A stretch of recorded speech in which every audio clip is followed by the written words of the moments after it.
Morbi fire control રૂમને વહેલી સવારે 6:45 કલાકે રેસ્ક્યુ કોલ મળ્યો હતો કે સુરજબારી પુલ પહેલા દેવસોલ્ટ નજીક બે ટ્રક વચ્ચે અકસ્માત સર્જાયો છે.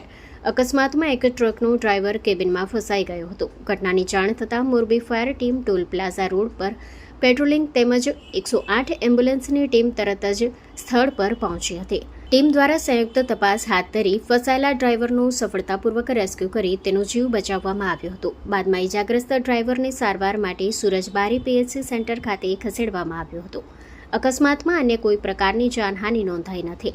જોકે હાઈવે પર અકસ્માતને કારણે રોડ અવરોધિત થતાં લગભગ 7 થી 8 કિલોમીટર લાંબો ટ્રાફિક જામ સર્જાયો હતો. Story report by Himanshu Solanki, Morbi. માં motor driving, safe and sure driving. Driving એ શોખ સાથે આપની મોટી જવાબદારી પણ છે. અમારા ઇન્સ્ટ્રક્ટર દ્વારા સચોટ અને સરળ માર્ગદર્શન. આપની રોજની તાલીમની માહિતી મેળવીને શું અધુરાશ છે એના ઉપર પૂરું ફોકસ કરાય છે.